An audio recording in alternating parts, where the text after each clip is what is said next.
시청자 여러분 안녕하십니까? 뉴스데일리 베스트 민앵커입니다. 유튜브 채널을 운영하다 보면 가끔 새로운 기능이 생기곤 하는데 그중 제가 유용하게 쓰고 있는 게 커뮤니티 기능입니다. 유튜브 커뮤니티는 말 그대로 구독자들과 게시글이나 공지사항, 설문조사를 통해 서로 소통하라고 만든 기능인데 저는 이 기능을 공지사항을 올리는 것 외에도 주로 설문조사 용도로 많이 사용하고 있습니다.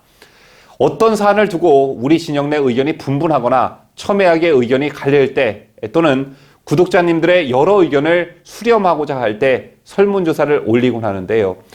그때마다 매우 놀라운 것이 설문조사를 올릴 때마다 정말 많은 분들이 참여를 해주고 계시다는 겁니다.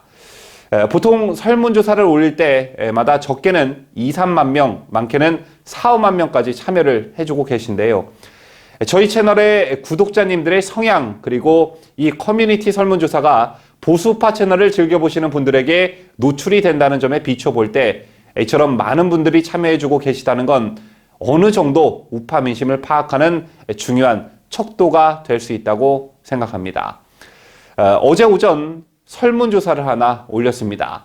뉴스데일리 베스트는 여러분들께 홍준표 무소속 의원의 복당과 관련해 국민의힘이 어떤 결정을 내려야 한다고 생각하십니까? 라고 질문을 드렸고 설문을 올린 지 반나절 만에 약 2만 6천 분께서 설문에 참여해 주셨는데요. 결과부터 말씀드리면 홍준표 의원의 복당을 허용해야 한다는 의견이 87%로 복당을 불허해야 한다는 의견 13%보다 압도적으로 많았습니다. 설문조사 결과와 함께 구독자님들께서 남겨주신 소중한 댓글들을 제가 꼼꼼히 읽어봤는데요. 여러분들 확인해 보시면 아시겠지만 다수의 댓글에서 유승민, 김무성의 이름이 많이 거론됐습니다. 홍준표 복당을 물었는데 왜 유승민, 김무성의 이름이 거론이 됐느냐? 댓글을 달아주신 분들의 의견인 즉슨 정작 국민의힘에서 퇴출돼야 하는 사람은 김무성, 유승민이란 그런 취지였습니다. 아이러니하게도 김무성, 주호영 등 새누리당을 뛰쳐나가 바른정당의 딴살림을 차렸던 인사들의 복당을 허용한 게 바로 홍준표 당시 자유한국당 대표였죠. 당시 복당의 명분은 문재인 정부의 견제였는데요. 자, 그런데 그때보다 반문재인 정서가 결집하고 있는 요즘 정작 홍준표 자신은 국민의힘 내 복당 반대 기류로 복당을 하지 못하고 있는 상황입니다.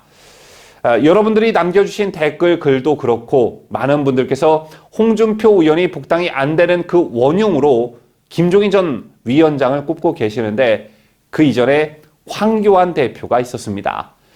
미래통합당 시절 얘기인데 당시 선거를 앞둔 미래통합당 황교안 대표는 홍준표, 김태호, 윤상현, 권성동 등 무소속 출마 의사를 밝힌 인사들에 대해 국민 명령에 불복한 무소속 출마에 강력히 대응할 수밖에 없다며 당원 당규를 개정해서라도 영구 입당 불허 등의 강력 조치를 취하고 무소속을 돕는 당원들도 해당 행위로 중징계할 것을 엄중히 경고한다고 밝혔습니다. 이렇게 황교안 대표가 강하게 나오자 홍준표 당시 후보도 가만히 있지 않고 맞받아쳤는데요.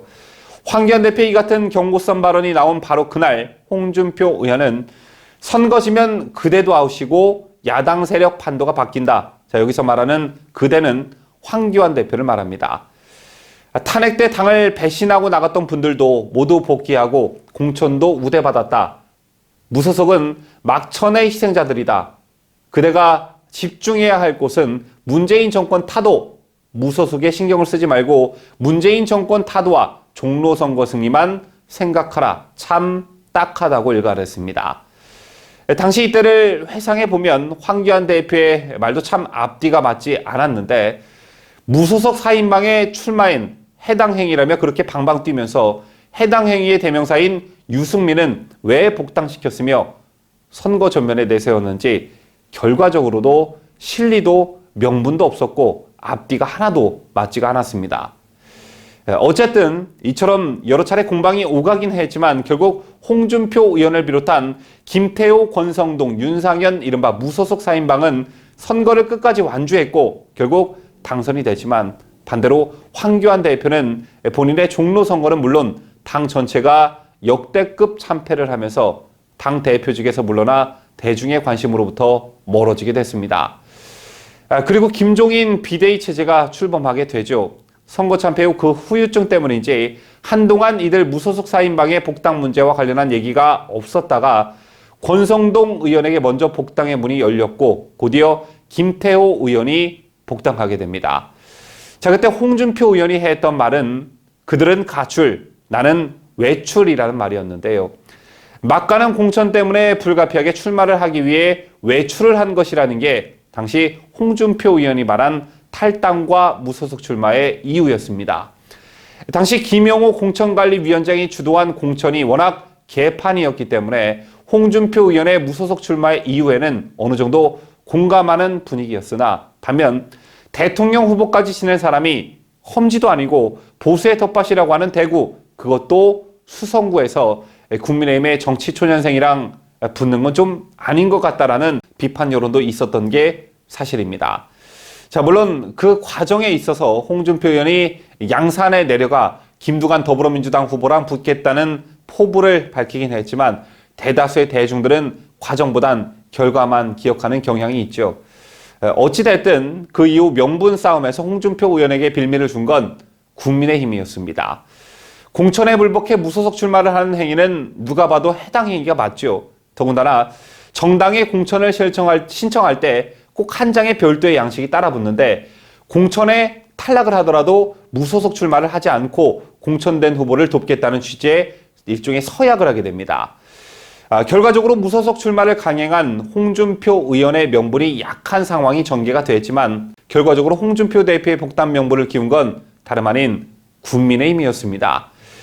비슷한 이유로 탈당의 무소속 출마를 강행했던 4인방 중 권성동, 김태호 의원의 복당을 국민의힘이 허용했기 때문이죠. 그렇다면 당원 당규를 개정해서라도 영구 입당 불허 등의 강력한 조처를 하겠다는 당의 입장은 이미 허물어진 것입니다. 현재 국민의힘 내부에서는 초선 의원들을 중심으로 여전히 홍준표 의원의 복당에 대해 반대 기류가 강한 것으로 알려져 있죠. 어제는 급기야 듣도 보도 못한 김재섭 국민의힘 비상대책위원이 홍준표 의원의 복당을 반대하고 나섰는데 참고로 김재섭 비대위원은 김종인 기조로 불리는 인사입니다. 자, 이 김재섭 비대위원이 홍준표 의원의 복당을 반대하는 이유를 요약하자면 다음과 같습니다. 2018년 지방선거에서 우리 당이 단일화에 실패하며 역대 가장 처참한 실패를 했다.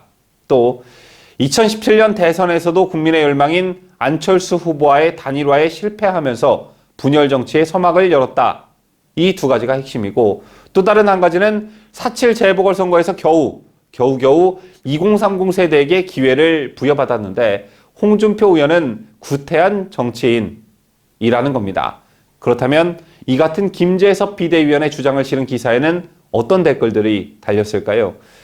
공감을 가장 많이 이끌어낸 댓글 순으로 몇 개를 여러분들께 소개해드립니다.